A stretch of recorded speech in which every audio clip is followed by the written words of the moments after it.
Paper तो तुम्हारे लाजिम हो, ये तुम मेरी बात गौर से अपने दिमाग में बिठा लो। पेपर लाजिम होंगे। आज ही न्यूज आई है कि पेपर शेड्यूल के मुताबिक होंगे, लॉकडाउन लगा रहेगा। पेपर का अभी तक कोई आश्रय में मत बैठना। और यार क्यों आश्रय में बैठ रहे हो यार? क्यों मजीद आवाम को जाहिल बनाने दे रहे हैं? मतलब आवाम पेपर नहीं होते ना, जैसे जहालत का रेशो और बढ़ेगा। क्योंकि पेपर के वक्त ही तो बच्चा पढ़ने बैठता है। जब उसको आसरा होगा पेपर ही नहीं होंगे तो वो बोलेगा किताबें बंद करो। तुम अभी इस वक्त किस मकसद से बैठे हो यहां पे? क्योंकि तो पता है तुम्हारा पेपर है, इसलिए तुम बैलेंस शीट सुन भी रहे हो, समझ भी रहे हो। ऐसा ही है, बिल्कुल ऐसा ही है सर। यहां तक बात क्लियर है मेरा बच्चा? अच्छा, अब मेरी बात गौर से सुनना सारे बच्चे। हमने कल हमने कल एक सवाल किया था 193 पेज पर, क्वेश्चन नंबर 8।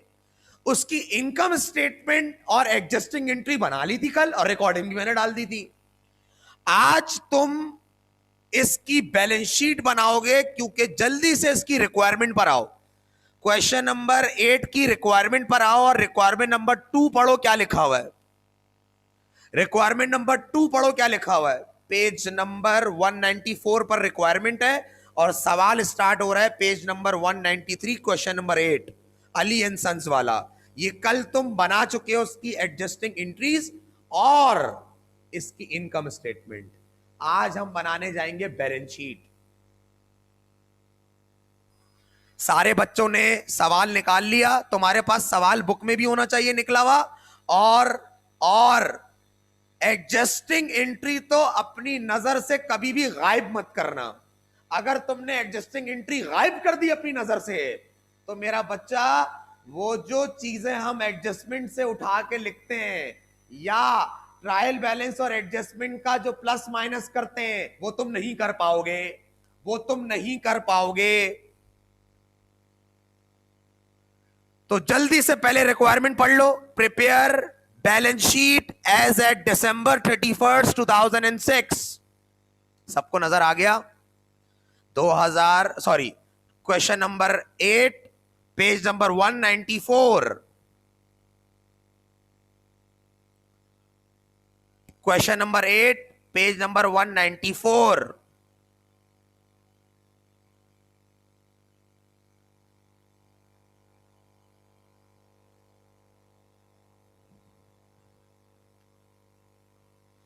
यहां तक बात क्लियर है बच्चों?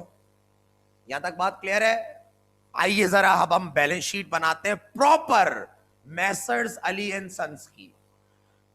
उठाओ फ्रेश पेज निकालो जल्दी से। फ्रेश पेज निकालो जल्दी से मेरा बच्चा, जल्दी से फ्रेश पेज निकालो। जल्दी से फ्रेश पेज निकालो एक, जल्दी से, शाबाश।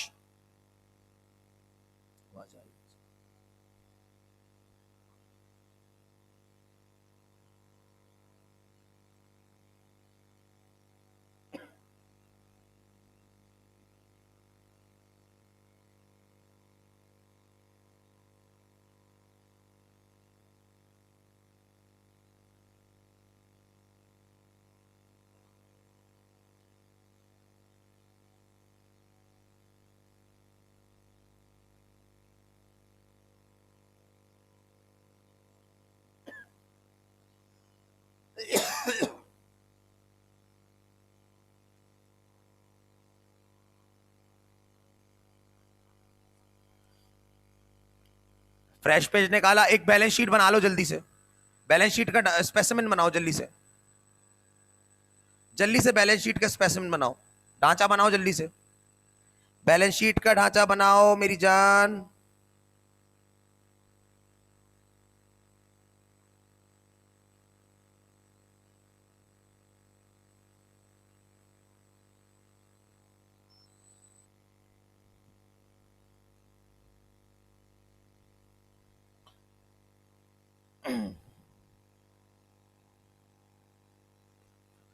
सबसे पहले टॉप सेंटर में इदारे का नाम, मैसर्स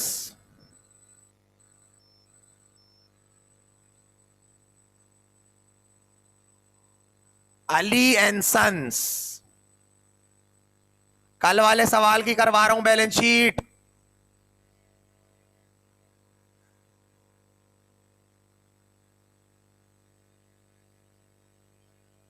बैलेंस शीट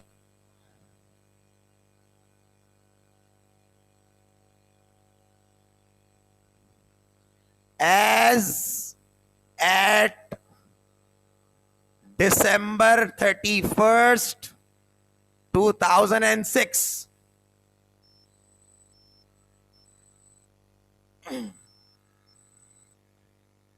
अब मेरी बात सुनो जरा गौर से बात सुनना मेरी।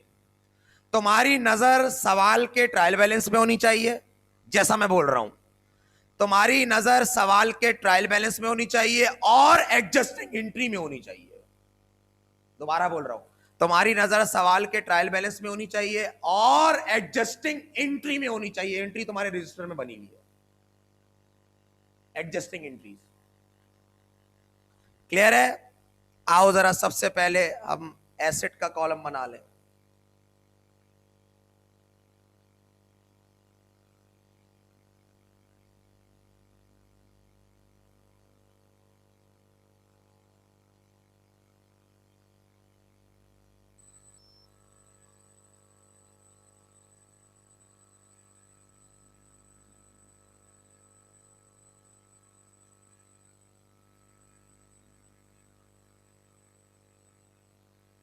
पेंसिल से करना ये स्केचिंग।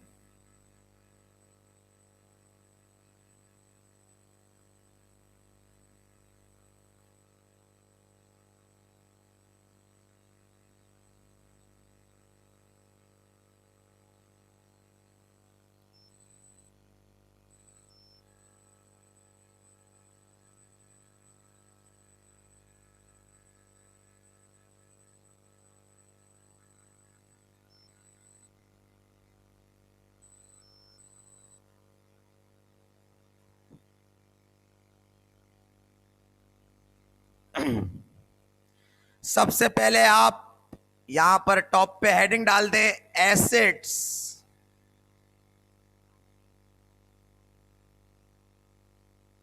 और यहां पे डाल दें इक्विटीज।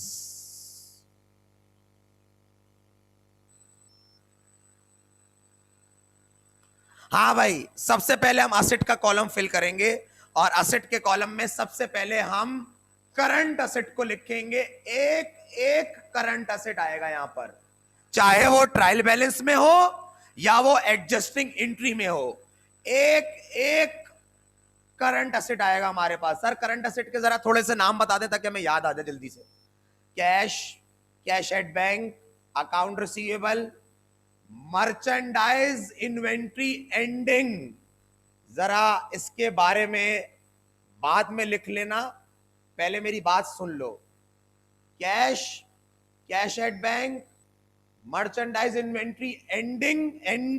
एंडिंग एसेट होता है हमारा, एंडिंग एसेट होता है। सिर्फ इनकम स्टेटमेंट में उसको हम कॉस्ट ऑफ गुड्स सोल्ड निकालने के लिए मदद मांगते हैं बस। अगर आप नोट करें तो हम उसको माइनस करते हैं, यानी हम उसको एसेट को बाहर निकालते हैं ताकि उसकी जगह बैलेंस शीट में आ जाए। यहां पर सारे एसेट्स रहते हैं। मर्चेंडाइज इन्वेंट्री एंडिंग आपका एसेट होता है, लिख लो, करंट एसेट होता है। याद रखना, मर्चेंडाइज इन्वेंट्री एंडिंग आपका करंट एसेट होता है, ये लिख लेना। मर्चेंडाइज दो जगह पर जाता है, एक इनकम स्टेटमेंट में कॉस्ट ऑफ गुड्स सोल्ड निकालने के लिए, लेकिन वहां पर वो असेट के तौर पर नहीं जाता। असेट के तौर पर वो सिर्फ बैलेंस शीट में आएगा, क्योंकि हम उससे अभी आने वाले वक्त में फायदा उठाएंगे। हमारा एसेट है भाई, वो बचा हुआ माल हमारा एसेट होता है, करंट एसेट। लिख लो कहीं कोने वोने में। ओपनिंग नहीं होता, ओपनिंग मत लिखना, ओपनिंग नहीं लिखना, और परचेजेस मत लिखना, वो हमारा एक्सपेंस है। ओपनिंग इसलिए एक्सपेंस होता है क्योंकि वो परचेजेस में जाके ऐड हो जाता है, और cost of goods available for sale निकालते हैं हम। जब वो कॉस्ट में चला गया तो हमारा एक्सपेंस हो जाता है वो,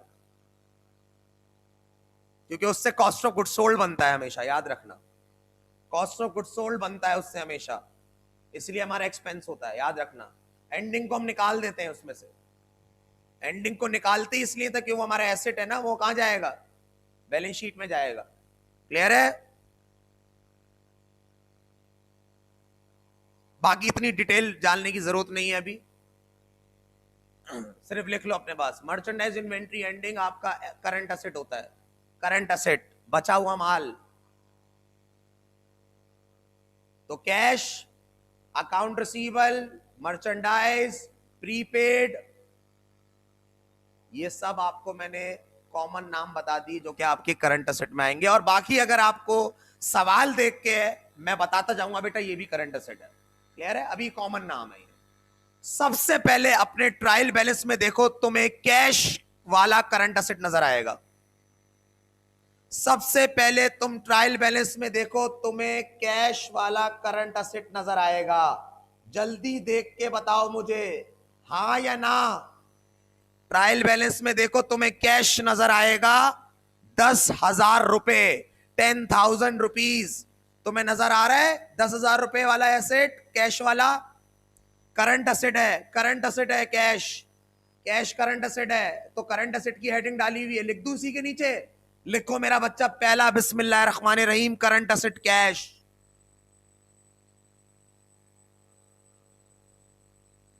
अमाउंट यहां लिखूंगा मैं, बिल्कुल कोने में नहीं लिखूंगा क्योंकि मैं यहां पे टोटल करंट असेट का टोटल लिखूंगा। दूसरा अकाउंट रिसीवेबल तुम्हें नजर आ रहा होगा, नजर आ रहा है? यार खुदा के वास्ते ये वाली मर्चेंडाइज मत लिख देना जो ट्रायल बैलेंस में लिखी हुई है। एंडिंग वाली मर्चेंडाइज हमेशा एडजस्टिंग एंट्री में तुम्हें नजर आएगी, मतलब ज्यादातर तुम्हें वही नजर आएगी। सही है, ज्यादातर वही नजर आएगी। अभी पहली बैलेंस शीट बना रहा हूं ना, इसलिए ज्यादा मैं तुम्हें घुमा नहीं रहा, सीधा सीधा लेके चल रहा हूं। कैश, अब आप लिखेंगे अकाउंट रिसीवल। अब आप मेरी बात जरा अकाउंट रिसीवल का सुन लेना, गौर से सुनना जरा। अलग से पेज पे देखो, एक मेरी बात सुना करो इधर। जब भी कोई चीज तुम पहली दफा समझ रहे हो ना, या तुम कोई ऐसी बात हो जिसको तुम्हें लगता है कि मैं भूल सकता हूं, तो तुम अलग से उसके नोट्स बना दिया करो।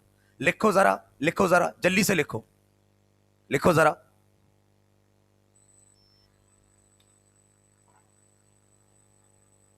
अगर अकाउंट्स रिसीवेबल सवाल में दिया हुआ है,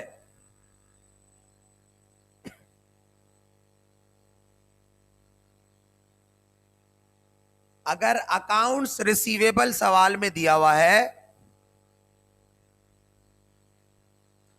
अगर अकाउंट्स रिसीवेबल सवाल में दिया हुआ है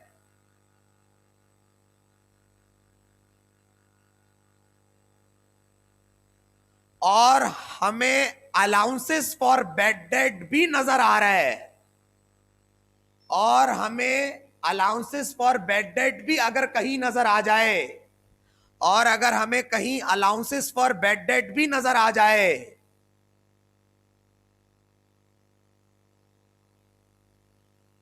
और अगर हमें अलाउंसेस फॉर बैड डेट भी कहीं नजर आ जाए,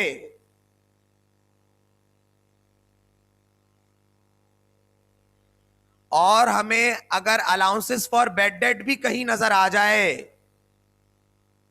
अभी तुम्हें दिखाता हूं मैं नजर आएगा, अभी मैं दिखाता हूं तुम्हें नजर आएगा। तुमने जो एडजस्टिंग एंट्री बनाई है ना, उसमें अलाउंसेस फॉर बैड डेट तुम्हें नजर आएगा, 4,000 रुपए नजर आएगा।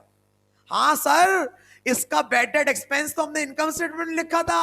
अच्छा, अलाउंसेस ऑफ बैड डेट के काम भी आ गया अब? हाँ आ गया अलाउंस ऑफ बैड डेट का काम। अगर सवाल में अकाउंट रिसीवेबल दिया हुआ है और आपकी नजर अलाउंसेस फॉर बैड डेट, और सवाल में आपको account allowances for bad date भी नजर आ रहा है,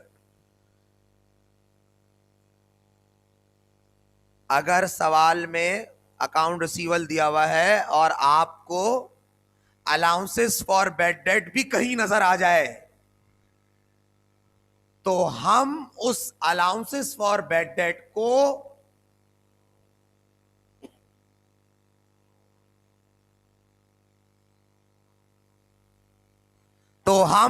अलाउंसेस फॉर बैड डेट को अकाउंट्स रिसीवेबल से माइनस करके लिखेंगे। अगर सवाल में अकाउंट रिसीवेबल नजर आ जाए और आपको कहीं अलाउंसेस फॉर बैड डेट भी नजर आ जाए,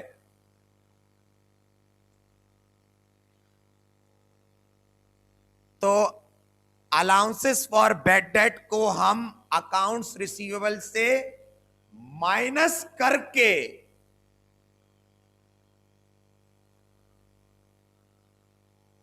माइनस करके अकाउंट रिसीवेबल को लिखेंगे। कैसे? अभी मैं दिखाता हूं ऐसे, अभी मैं दिखाता हूं ऐसे। कैसे? अभी मैं दिखाता हूं ऐसे, सब्र करो। तो पहले तुम अकाउंट रिसीवेबल तो लिखो, कितना है अकाउंट रिसीवेबल। अच्छा पहले बात कंप्लीट कर लो, बात कंप्लीट कर लो। अब पैराग्राफ चेंज कर लो या थोड़ा सा गैप दे के लिखो। Allowances for bad date, allowances for bad date, bad debt expense की बात नहीं कर रहा हूं मैं, अलाउंसेस फॉर बैड डेट की बात कर रहा हूं, दोनों अलग है।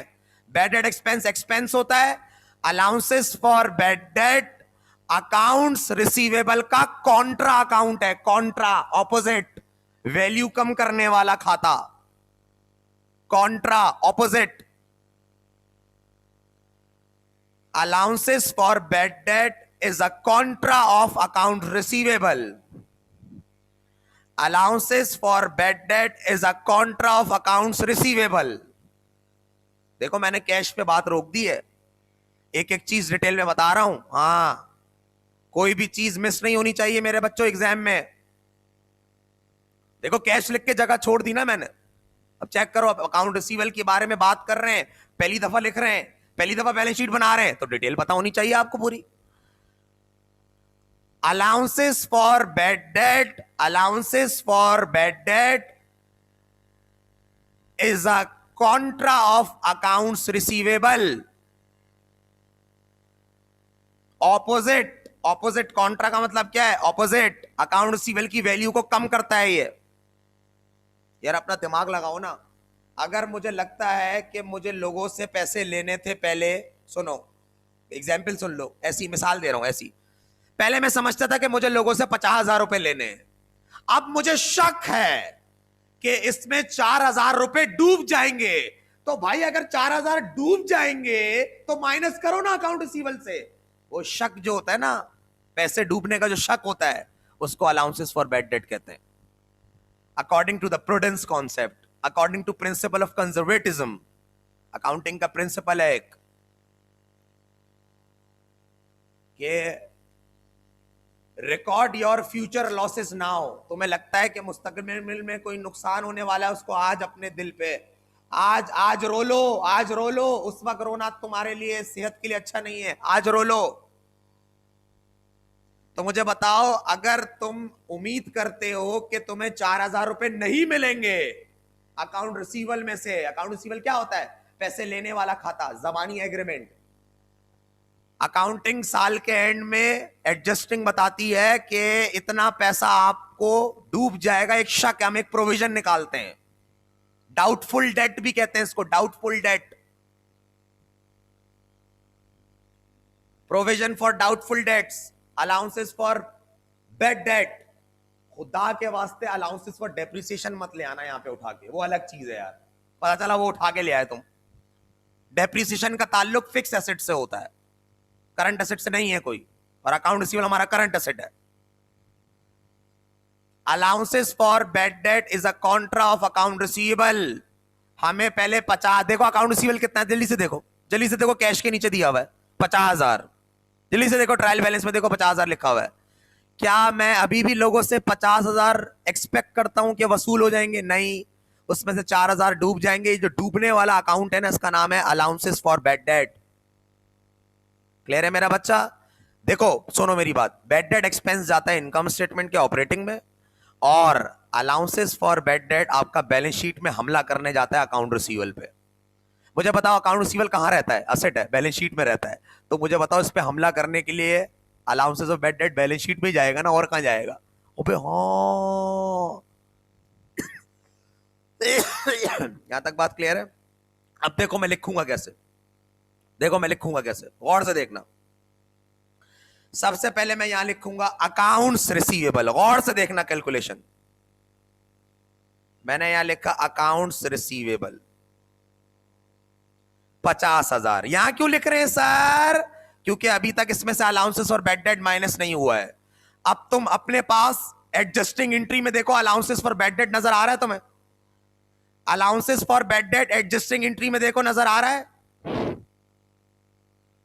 अपने पास एक और बात लिख लो, अलाउंसेस फॉर बैड डेट की क्रेडिट नेचर होती है। क्रेडिट सर कैसे, मुझे बताओ। ये असेट का दुश्मन है, असेट की नेचर होती है डेबिट, तो मुझे बताओ इसके दुश्मन की नेचर क्या होगी, क्रेडिट। इसलिए allowances for bad date credit nature का होता है। इसके जो नॉर्मल बैलेंस है वो क्रेडिट है। अलाउंसेस फॉर बैड डेट का नॉर्मल बैलेंस क्रेडिट होता है, ये आपको अमूमन क्रेडिट में नजर आएगा। Allowances for bad date credit nature का होता है। मुझे बताओ ना, ये कॉन्ट्रा है अकाउंट रिसीवल का। अब अकाउंट रिसीवल असेट है, असेट की नेचर क्या होती है, डेबिट, तो उसके कॉन्ट्रा की नेचर क्या होगी, क्रेडिट। क्लियर है यहां तक बात, क्लियर है। अब देखो मैं लिखूंगा कैसे, ये देखो एडजस्टिंग एंट्री में देखो कितना है अलाउंसेस फॉर बैड डेट, जल्दी देख के बताओ मुझे। अलाउंसेस फॉर बैड डेट कितना है, खत्म। अलाउंसेस फॉर बैड डेट कितना है, जल्दी मुझे चैट बॉक्स में लिख के बताओ। एडजस्टिंग एंट्री में देखो, जल्दी से देख के बताओ। 4000। क्या allowances for bad debt account receivable का दुश्मन है? हां। क्या वैल्यू कम करेगा? हां। अल्लाह के वास्ते अलाउंसेस फॉर डेप्रिसिएशन को देखना, sorry allowances for bad date को देखना, अलाउंसेस फॉर बैड डेट को देखना, डेप्रिसिएशन को मत देखना। अलाउंसेस फॉर बैड डेट को देखना, डेप्रिसिएशन को मत देखना प्लीज। डेप्रिसिएशन फिक्स असेट का कॉन्ट्रा होता है। हम फिक्स असेट लिख रहे हैं यहां पे, हम अभी करंट असेट लिख रहे हैं। बताऊंगा ना अलाउंसेस फॉर डेप्रिसिएशन भी बता दूंगा। लेस अलाउंसेस फॉर डेप्रिसिएशन ऐसे लिखूंगा मैं, less allowances for bad debt, bad debt 4000 allowances for bad debt। करो माइनस। सवाल है, कौन कौन कराएगा यार।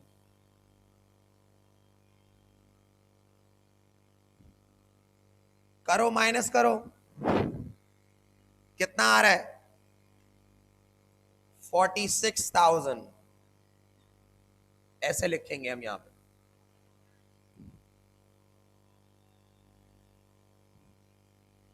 यहां तक बात क्लियर है सबको? जल्दी से चैट बॉक्स में बताओ, यहां तक क्लियर है बात? यहां तक बात क्लियर है? एक एक चीज कान खोल के सुनना, 20 नंबर का सवाल है बेटा। अब जरा ऊपर ही देखो, कोई करंट असेट है और, हाँ है सर, जल्दी से निकालो सवाल, ट्रायल बैलेंस पे आओ। अब अलाउंसेस फॉर बैड डेट पे भी टिक मार दो और अकाउंट रिसीवेबल पे भी टिक मार दो, ताकि तुम्हारी नजर अब दोबारा ना पड़े। ट्रायल बैलेंस में देखो, मर्चेंडाइज इन्वेंट्री ऊपर ओपनिंग है, ओपनिंग नहीं लिखते हम, एंडिंग लिखते हैं। मर्चेंडाइज एंडिंग देखो एडजस्टिंग में है, मर्चेंडाइज एंडिंग कितनी है जल्दी बताओ। मर्चेंडाइज एंडिंग, ओपनिंग मत लिखना, एंडिंग बताओ। एंडिंग बचा हुआ माल 1,20,000 है, जल्दी बताओ। मर्चेंडाइज एंडिंग हमारा करंट असेट होता है, याद रखना। मर्चेंडाइज असल जगह उसकी बैलेंस शीट में होती है, इनकम स्टेटमेंट में सिर्फ कॉस्ट ऑफ गुड्स सोल्ड निकालने के लिए लिखते हैं हम वो, बस, वो भी लेस कर रहे होते हैं। मर्चेंडाइज एंडिंग,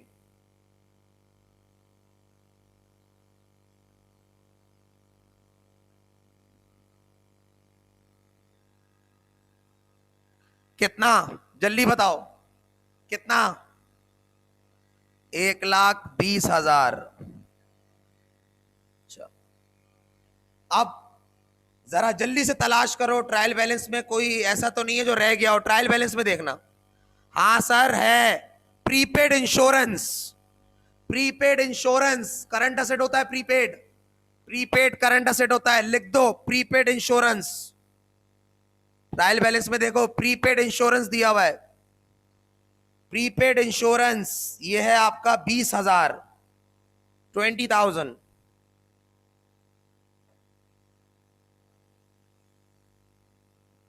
अब मेरी बात जरा गौर से देखो, याद है मैंने तुम्हें एक चीज बताई थी, डेबिट डेबिट जमा, डेबिट क्रेडिट माइनस। जरा प्रीपेड इंश्योरेंस को एडजस्टिंग एंट्री में तलाश करो, तुम्हें नजर आ रहा है कहीं? पैसे तो आदत बना दिया करो, हर चीज को एडजस्टमेंट में देखा करो। क्या प्रीपेड इंश्योरेंस तुम्हें एडजस्टिंग में नजर आ रहा है? एंट्री में चेक करो जरा, एडजस्टिंग एंट्री में देखना, एंट्री में कहां नजर आ रहा है? डेबिट में नजर आ रहा है, क्रेडिट में नजर आ रहा है? आपने ये बात बोली थी कि अगर वही शक्ल आपको ऊपर और नीचे दोनों जगह नजर आ रही है तो आप वो वाला रूल अप्लाई करते हो, डेबिट डेबिट जमा, debit credit minus, credit credit जमा और क्रेडिट डेबिट माइनस। याद आई वो वाली बात? सिर्फ इनकम स्टेटमेंट में थोड़ी अप्लाई होगा ये रूल, ये रूल सब पे अप्लाई होगा। जब ट्रायल बैलेंस में भी वही मुंह नजर आ जाए और एडजस्टिंग एंट्री के डेबिट या क्रेडिट में भी वही मुंह नजर आ जाए तो याद रखना वो प्लस माइनस वाला सीन होगा। मुझे बताओ, प्रीपेड हमारा असेट होता है, असेट का नॉर्मल बैलेंस क्या होता है? डेबिट। एंट्री में क्या हो रहा है? ये एंट्री में क्या हो रहा है? ये क्रेडिट हो रहा है। माइनस करके लिखूं चैट बॉक्स में बताओ या प्लस करके लिखूं? जल्दी बताओ, माइनस करके लिखूं या प्लस करके लिखूं? जल्दी बताओ। माइनस करके लिखूंगा क्योंकि प्रीपेड की नेचर होती है डेबिट, और एंट्री में यही प्रीपेड इंश्योरेंस। ओए मेरी बात सुनो, प्रीपेड इंश्योरेंस के अलावा कोई और प्रीपेड मत देखना, अल्लाह के वास्ते मैं विनती कर रहा हूं आपसे, ठीक है? प्रीपेड इंश्योरेंस को तलाश करो एडजस्टिंग एंट्री में। ओ भाई, एडजस्टिंग एंट्री में देखा करो, बुक की एडजस्टिंग में मत देखा करो, वो सवाल होता है। एडजस्टिंग एंट्री जो मैंने बनवाई है उसमें देखा करो। तुम्हें प्रीपेड इंश्योरेंस नजर आ रहा है? क्रेडिट में नजर आ रहा है?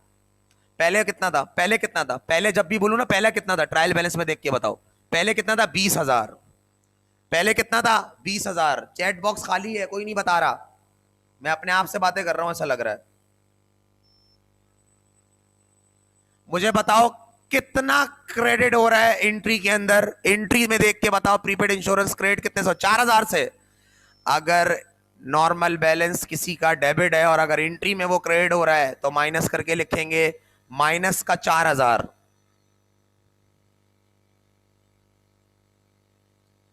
आंसर कितना आ रहा है? 16,000।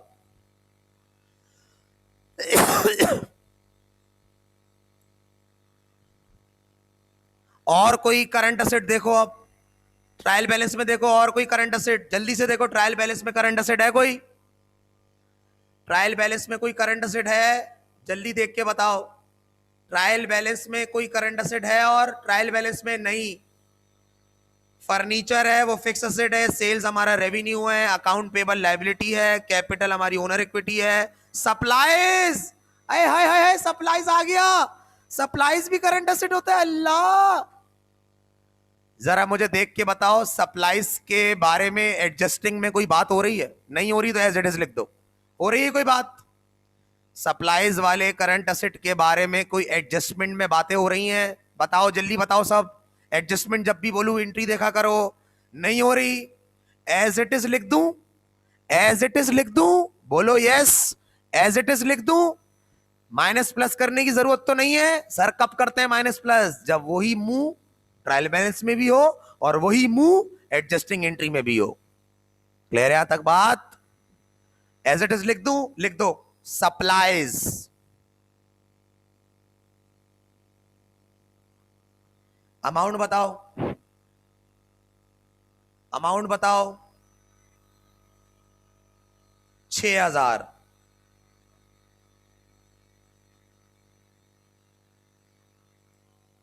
बेटा बहुत गहरी नजर मारनी है पूरे सवाल ट्रायल बैलेंस पे और एडजस्टिंग एंट्री में।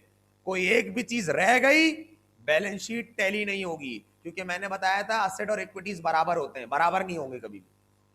अच्छा, अब जरा मुझे बच्चे सिर्फ एडजस्टिंग एंट्री में देख के बताएं। अच्छा, जिस जिसको लिख लिया करो उसको टिक मार दिया करो, जिस जिसका काम हो जाए करे उसको टिक मार दिया करो, पेंसिल से टिक मार दिया करो ताकि तुम्हें याद रहे।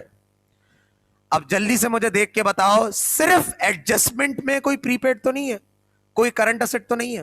देखो सिर्फ एडजस्टमेंट में, एडजस्टिंग एंट्री में देखो, सिर्फ एडजस्टिंग एंट्री में देखो, ऊपर का काम खत्म हो गया, ट्रायल बैलेंस का काम खत्म हो गया, सिर्फ एडजस्टिंग एंट्री में देखो।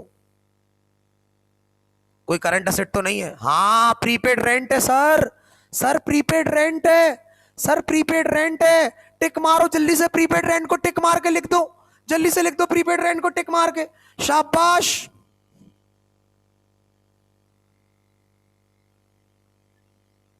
कितना है जरा ये भी बता दो। देखो प्रीपेड रेंट वाला अलग है और प्रीपेड इंश्योरेंस अलग है, खुदा के वास्ते दोनों को आपस में मैच मत करना। 4,000 है, चलो। क्या यही प्रीपेड ऊपर भी दिया हुआ है? नहीं, ऊपर रेंट एक्सपेंस दिया हुआ है। अगर तुमने रेंट एक्सपेंस को प्रीपेड रेंट से मैच किया तो मैं मार मार के जेबरा बना दिए जाओगे तुरंत। हाँ, मार मार के जेबरा बना दिए जाओगे। सिर्फ प्रीपेड रेंट नीचे दिया हुआ है, जो सिर्फ नीचे हो या सिर्फ ऊपर हो वो माइनस प्लस होकर नहीं आता, याद रखना। वो अपने नाम से अपनी अपनी ओरिजिनल अमाउंट से आएगा वो। क्लियर है? Prepaid rent 4,000। और कोई करंट असेट तो नहीं है? जल्दी से देख के बताओ। अब तुम्हें समझ में आया एडजस्टमेंट एंट्री का क्या असर होता है बैलेंस शीट और इनकम स्टेटमेंट में? हाँ, फाइनेंशियल स्टेटमेंट पढ़ रहे हो, बच्चे नहीं हो, बड़े हो गए हो। जब बच्चे थे तो असेट की डेफिनेशन पढ़ते थे, अब बड़े हो गए हो। जब उम्र बढ़ रही है तो नॉलेज भी बढ़नी चाहिए ना। जब वक्त एक जैसा नहीं रह सकता तो तुम्हारा भी दिमाग एक जैसा नहीं होना चाहिए ना। थोड़ा बढ़ाओ ना दिमाग को अपने। और तो कोई करंट असेट नहीं है? चलो बेटा टोटल करो, जल्दी से टोटल करो।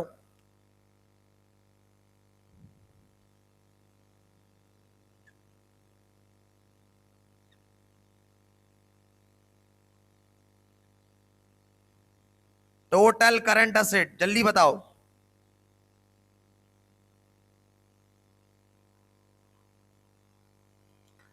टोटल करंट असेट सारे बच्चे टैली के 2,02,000 आ रहा है, जमा कर लो। 2-3 बच्चे जमा करके बताओ ताकि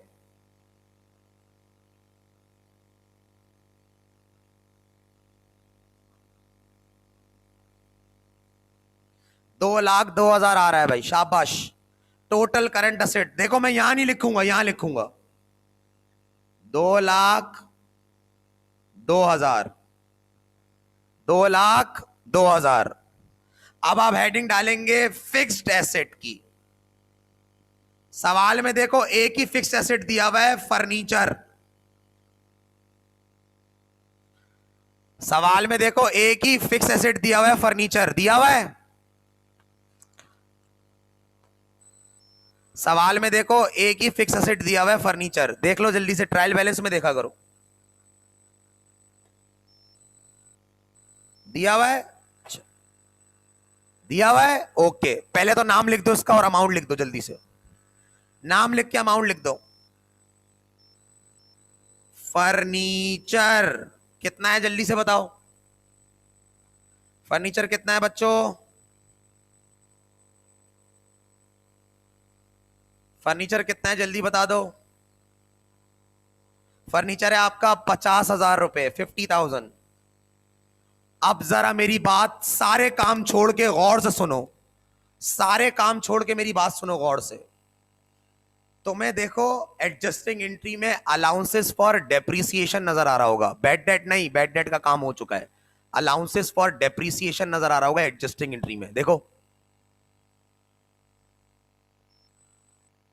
अलाउंसेस फॉर डेप्रिसिएशन नजर आ रहा होगा, देखो नजर आ रहा है एडजस्टिंग एंट्री में, देखना।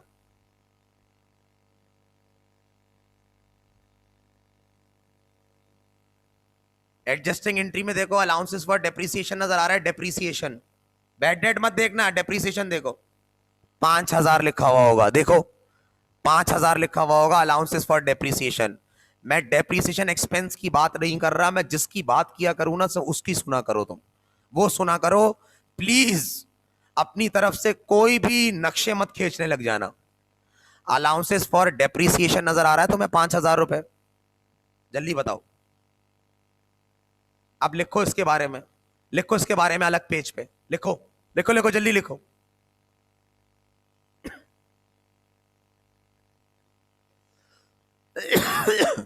लिखो, लिखना स्टार्ट करो। Allowances for depreciation is a contra of fixed asset. Allowances for depreciation is a contra of fixed asset except land, except land, जमीन के अलावा।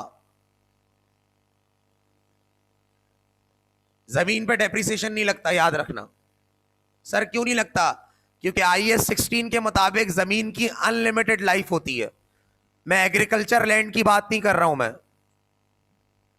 सादी जमीन जो है उसकी अनलिमिटेड लाइफ होती है। जमीन पे डेप्रिसिएशन नहीं लगता। MCQ भी पूछ सकता है, dash asset can not be depreciated, तो तुम जमीन पे टिक मारना। MCQ भी आ सकता है। लिखो, allowances for depreciation is a contra of, allowances for depreciation is a contra of, खुदा के वास्ते बैड डेट को मत ले आना, मैं डेप्रिसिएशन की बात कर रहा हूं। बैड डेट अकाउंट रिसीवेबल का कॉन्ट्रा होता है, डेप्रिसिएशन फिक्स एसेट का कॉन्ट्रा होता है, except land. Allowances for depreciation is a contra of fix asset. जब भी allowances for bad debt, sorry, allowances for depreciation हमें नजर आएगा, जब भी अलाउंसेस फॉर डेप्रिसिएशन हमें नजर आएगा, जब भी हमें अलाउंसेस फॉर डेप्रिसिएशन नजर आएगा, उनको बोल दो अभी 15 मिनट बाद क्लास स्टार्ट होगी। जब भी अलाउंसेस फॉर डेप्रिसिएशन नजर आएगा, हम उसको फिक्स एसेट से माइनस करेंगे। अलाउंसेस फॉर डेप्रिसिएशन को एक्यूमुलेटेड डेप्रिसिएशन भी कहते हैं, मैं लिख रहा हूं बोर्ड पे। अलाउंसेस फॉर डेप्रिसिएशन को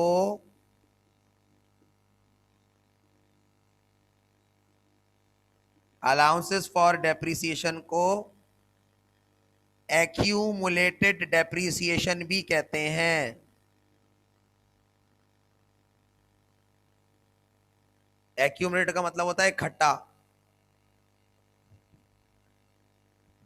तो अलाउंसेस फॉर डेप्रिसिएशन हो या एक्यूमुलेटेड डेप्रिसिएशन हो, आप इसको फिक्स असेट से माइनस करेंगे, माइनस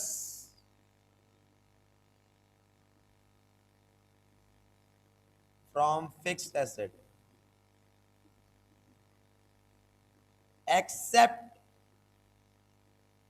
एक्सेप्ट लैंड।